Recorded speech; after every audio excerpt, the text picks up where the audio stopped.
What is a writ? Writ is a legal document that is issued by the court that orders a person or entity to perform a specific act or to cease from performing a specific action or deed. In India, writs are issued under Article 32 of the India Constitution by the Supreme Court, whereas under Article 226 of the Indian Constitution by the High Courts of India. Writ basically commands constitutional remedies for Indian citizens against the violation of their fundamental rights. Types of writs. The Supreme Court and High Courts of India basically are the protector of fundamental rights of an individual. To protect the fundamental rights enshrined under Part 3 of the Constitution, the Supreme Courts and High Court uses their power, and the same is done through issuance of various writs so as to protect the fundamental rights of the citizens. Basically, there are 5 types of writs. 1.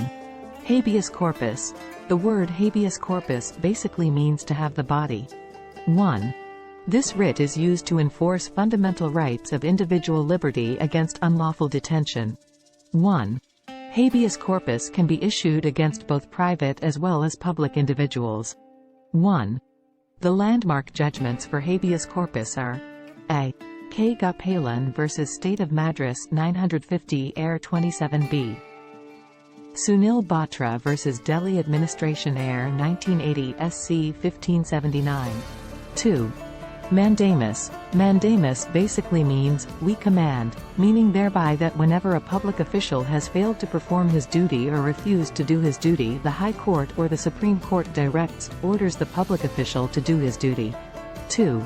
Mandamus can be issued against any public body, corporation, an inferior court, a tribunal or the government for the same purpose. 2.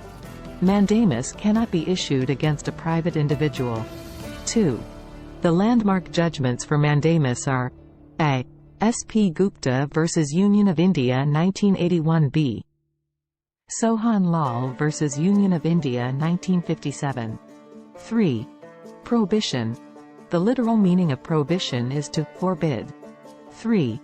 A court that is higher in position issues a prohibition writ against a court which is lower in position to prevent the latter from exceeding its jurisdiction or usurping a jurisdiction that it does not possess. 3. The writ of prohibition can only be issued against judicial and quasi-judicial authorities. 3.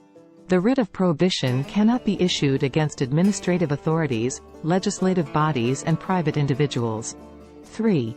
The landmark judgments of writ of prohibition are A. B. Rai Khandelwal v. India 1957 B.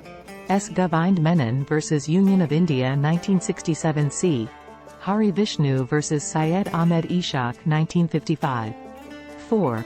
Certiorari. The word certiorari means to be more fully informed, or, to be certified. 4.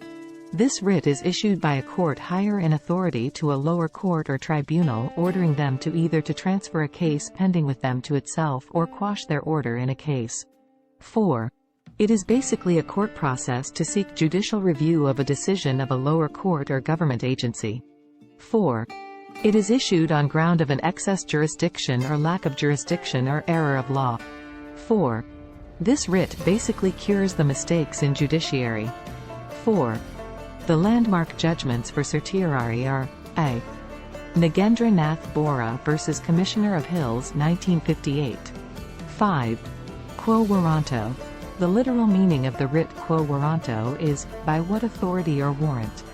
5. The Supreme Court or High Court issues this writ to prevent illegal usurpation of a public office by a person. 5. This writ is used to resolve a dispute over whether a specific person has legal right to hold public office that he or she occupies. 5. The landmark judgments for quo warranto are A. University of Mysore v. C. D. Govinda Rao 1963 B. Mahesh Chandra Gupta v. Dr. Rajeshwar Dayal 2003 C. Rajesh Awasthi v. Nand Lal Jaiswal 2013.